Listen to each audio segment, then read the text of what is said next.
আপনি কি কখনো রাতে ছাদে উঠে মোবাইল টাওয়ারের দিকে তাকিয়ে ভেবেছেন এই যে এত বড় লাল বাতি জ্বলছে, এটা কি শুধু আলো নাকি গোপনে আমাদের শরীরকে সেদ্ধ করছে? কেউ বলে টাওয়ারের রেডিয়েশন নাকি চুল পড়ায়, কেউ বলে মাথা ব্যথা করে, আবার কেউ তো সরাসরি বলে ভাই টাওয়ারের কাছে থাকলে ভবিষ্যতে বড় বিপদ। কিন্তু আসল সত্যিটা কি?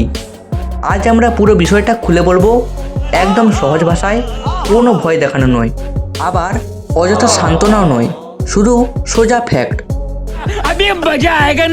প্রথমেই বুঝতে হবে মোবাইল টাওয়ার আসলে কি করে।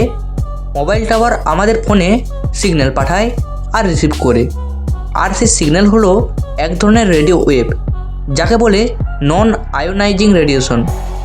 এখন অনেকে রেডিয়েশন শব্দ শুনেই ভাবে এটা নিশ্চয়ই পারমাণবিক বোমার মতো কিছু, কিন্তু না না, সব রেডিয়েশন এক নয়।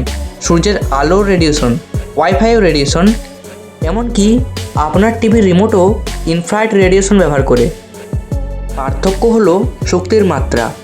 যেসব রেডিয়েশন ডিএনএ ভাঙতে পারে সেগুলোকে বলে আয়োনাইজিং রেডিয়েশন, যেমন এক্স রে। আর মোবাইল টাওয়ারের সিগন্যাল এই ধরনের নয়। তাহলে কি একবারেই ক্ষতি করে না? এখানেই আসল আলোচনা। বিজ্ঞানীরা বহু বছর ধরে এই বিষয় নিয়ে গবেষণা করছেন। বিশ্বের বিভিন্ন স্বাস্থ্য সংস্থা যেমন ওয়ার্ল্ড হেলথ অর্গানাইজেশন বলেছে যে মোবাইল টাওয়ারের রেডিও ফ্রিকোয়েন্সি লেভেল সাধারণত নিরাপদ সীমার মধ্যেই থাকে, যদি সেটা নির্ধারিত গাইডলাইন মেনে বসানো হয়। কিন্তু সমস্যা হয় যখন মানুষ খুব কাছাকাছি থাকে বা সরাসরি অ্যান্টেনার সামনে দীর্ঘ সময় কাটায়, তখন শরীর কিছুটা তাপ শোষণ করতে পারে, কারণ এই তরঙ্গ শরীরের পানির অণুকে সামান্য গরম করতে পারে, যদিও সেটা খুব কম মাত্রায়। এখন প্রশ্ন, এতে কি ক্যান্সার হয়? এই প্রশ্ন নিয়ে বহু বিতর্ক হয়েছে। আন্তর্জাতিক গবেষণা সংস্থা international agency for research on cancer mobile phone radio ফ্রিকোয়েন্সিকে পসিবলি কার্সিনোজেনিক ক্যাটাগরিতে রেখেছে, যার মানে হলো নিশ্চিত প্রমাণ নেই, তবে পুরোপুরি উড়িয়েও দেওয়া যায় না। এটা অনেকটা সেই তালিকার মতো যেখানে আচার বা কফিও কিছু ক্ষেত্রে পড়ে, তাই শুনেই ভয় পাওয়ার দরকার নেই, আবার একেবারে অবহেলাও নয়। অনেকেই বলে টাওয়ারের কারণে মাথা ব্যথা, ঘুমের সমস্যা বা ক্লান্তি হয়। কিছু মানুষ নিজেদের ইলেকট্রোম্যাগনেটিক সেন্সিটিভিটি আছে বলে দাবি করেন, কিন্তু বৈজ্ঞানিক পরীক্ষায় দেখা গেছে বেশিরভাগ ক্ষেত্রে মানসিক ভয় বা স্ট্রেস থেকেও এসব উপসর্গ হতে পারে।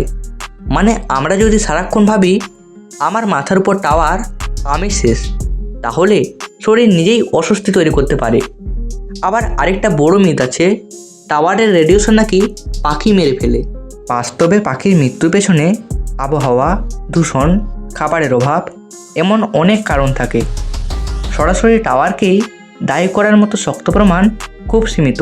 তবে এটাও সত্যি যে শহরে টাওয়ার বসানোর সময় সেফটি ডিস্টেন্স মেনে চলা উচিত। ভারতের টেলিকম নিয়ন্ত্রক সংস্থা telecom regulatory authority of India নির্দিষ্ট সীমা বেঁধে দিয়েছে, যাতে রেডিয়েশন আন্তর্জাতিক মানের থেকেও অনেক কম রাখা যায়।